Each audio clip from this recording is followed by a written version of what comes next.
Welcome back दोस्तों। स्वागत है आपका हमारी एक और कहानी में, जहां हम बात करने जा रहे हैं विंसेंजो के बारे में। विंसेंजो हमारी कहानी का मेन हीरो है और वो इटली के माफिया का गोद लिया हुआ बेटा है और उस माफिया परिवार का लॉयर भी, जिसे कहते हैं माफिया कॉन्सिग्लियो। कहानी शुरू होती है एक सीन में जहां वो कोरिया में एक बिल्डिंग के आगे खड़ा है और कहता है कि वो इस बिल्डिंग को तोड़ना चाहता है। इसके बाद दिखाते हैं कि इस सीन के 72 घंटे पहले क्या हुआ और हमें रोम का सीन दिखाया जाता है जहाँ विंसेंजो उठता है और तैयार होता है। इस दौरान हमें पता चलता है कि वो माफिया कॉन्सिग्लियोर है और उसका काम है माफिया के लीगल एडवाइजर का। वो तैयार होकर के एक बहुत बड़े मिशन में जाता है। वहाँ के मालिक एमिलियो को अपने बॉस फेबियो की तरफ से एक डील देता है जो अब मर चुका है, इसलिए वो अकेले इस डील को करने के लिए आया है। ये डील नहीं बल्कि एक धमकी है, क्योंकि एमिलियो ने फेबियो के खास दोस्त को मारा है, लेकिन फेबियो डील मानने से मना कर देता है। इसके जवाब में विंसेंजो उसे कोरियन में कुछ बोलता है और मुस्कुराकर चला जाता है। उसके जाते ही वहाँ हर जगह आग लग जाती है और विंसेंजो फेबियो के पास जाता है जो उसका बॉस और बाप भी है, जिसने उसे गोद लिया था। वो उसके कैस्केट को देखता है और उसे पापा बोलकर विदा करता है। फेबियो का अपना बेटा पाओलो विंसेंजो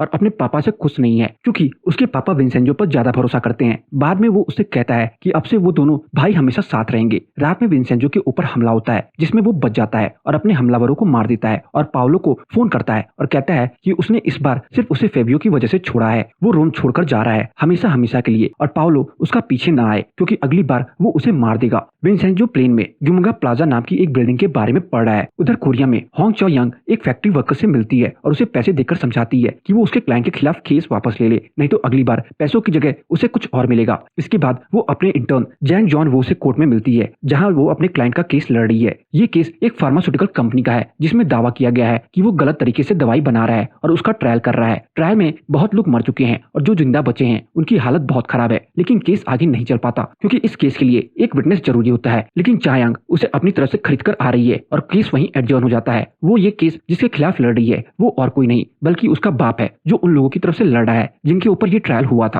और वो इस केस की वजह से अपनी बेटी को बहुत सुनाता है कि आखिरकार वो ऐसी पत्थर दिल कैसे हो सकती है और सिर्फ पैसों के बारे में सोच सकती है। इधर विंसेंजो कोरिया आता है और उसका प्लान सिंपल है। वो यहाँ का काम बस 1 महीने में खत्म करके वापस माल्टा चला जाएगा। एक स्कैमर टैक्सी ड्राइवर मिल जाता है और वो उसके धोखे से नशीले पानी पिला करके उसका सारा सामान लेकर के उसे सुनसान इलाके में अकेले छोड़कर चला जाता है। जब उसे होश आता है वो गुस्से में चिल्लाने लगता है और किसी तरह बस लेकर के ग्युमंगा प्लाजा तक आता है। इसके बाद दिखाते हैं कि 5 साल पहले फेबियो का एक दोस्त विंसेंजो के पास आया था और उससे पूछा था कि उसे अपना गोल्ड छुपाना है तो वो कैसे छुपा सकता है। इसके लिए उसने एक रास्ता बताया कि वो अपने एक फ्रेंड के नाम, जो उसका भरोसेमंद है, एक बिल्डिंग लेंगे और उसके नीचे बेसमेंट में एक बहुत सिक्योर बायोमेट्रिक लॉक से उसका सोना छुपा देंगे। अब हुआ ये कि जिसका वो सोना था वो मर चुका है और वो सारा सोना उसी बेसमेंट में बंद है, जिसके बारे में बस विंसेंजो और उसके कोरियन दोस्त यंग वोन को ही पता है, जिसके नाम वो बिल्डिंग है। विंसेंजो को वही सोना चाहिए, जिसके बाद वो वापस अपने देश चला जाएगा। उधर चायांग का बॉस उसे आकर बताता है कि उसका प्रमोशन हो चुका है और वो इस बात से बहुत खुश है। विंसेंजो के कोरिया आने की खबर कोरियन इंटेलिजेंस ऑफिस को पता चलती है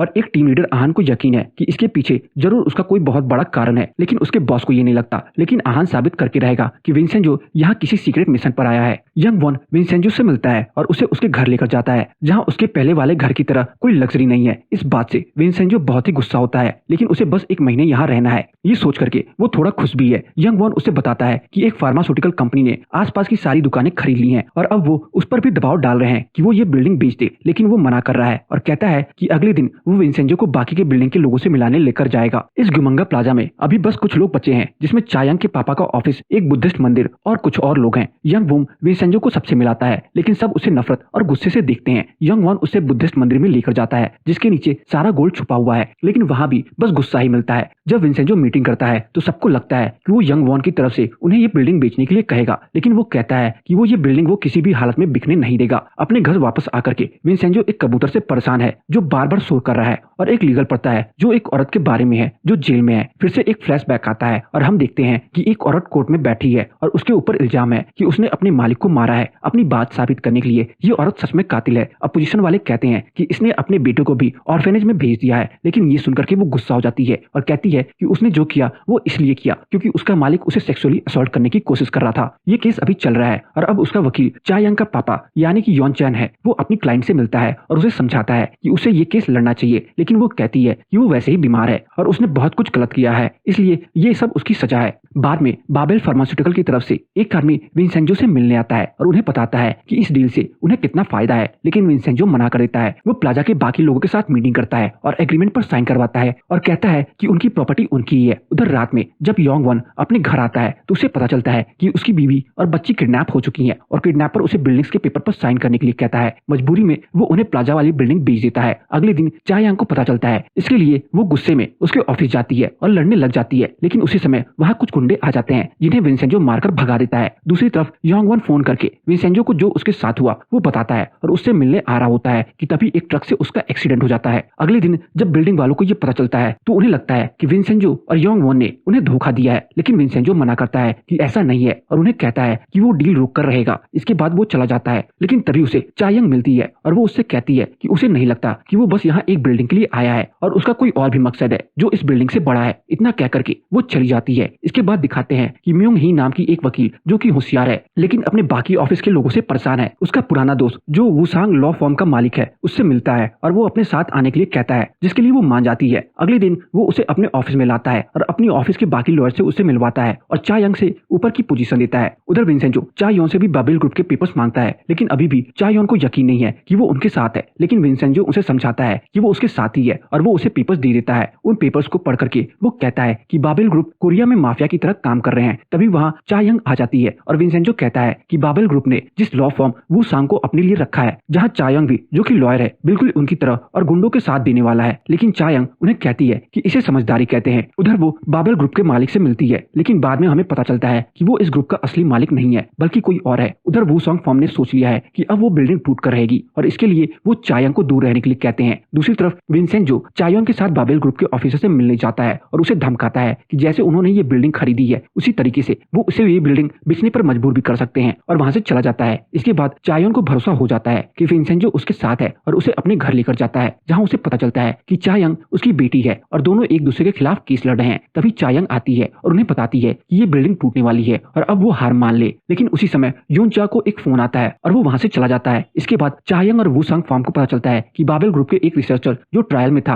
वो भाग गया है। चायांग कहती है कि इससे भी बुरा ये होगा अगर वो उसके पापा के पास पहुंच जाए। उधर विंसेंजो एक प्लान बनाता है। रात में जब बाबेल ग्रुप के गुंडे तैयार होते हैं बिल्डिंग तोड़ने के लिए और जेसीबी वगैरह लेकर आते हैं, वो देखते हैं कि वहां तो पार्टी चल रही है जिसमें कोरिया और इटली के बहुत बड़े लोग आए हैं। विंसेंजो का यही प्लान होता है और वो सबको पार्टी में बुलाता है ताकि वहां कोई तोड़फोड़ ना कर सके। तभी वहां चायांग आ जाती है और ये देख करके कि किस तरह विंसेंजो ने अपने प्लान से इस बिल्डिंग को बचा लिया है हंस देती है और यही हमारा आज का एपिसोड खत्म हो जाता है। तो बस आज की इस वीडियो में इतना ही। आपको मेरी विंसेंजो ड्रामा की एक्सप्लेनेशन कैसी लगी कमेंट सेक्शन में बताना ना भूले और अगर आपको मेरी विंसेंजो ड्रामा की एक्सप्लेनेशन पसंद आई हो तो वीडियो को लाइक करके जाना ना भूले। चैनल पर नए हैं तो चैनल को जरूर सब्सक्राइब कर लें ताकि मुझे ऐसी ही मोटिवेशन मिलती रहे और मैं आप सबके लिए अच्छी से अच्छी वीडियोस लाता रहूं।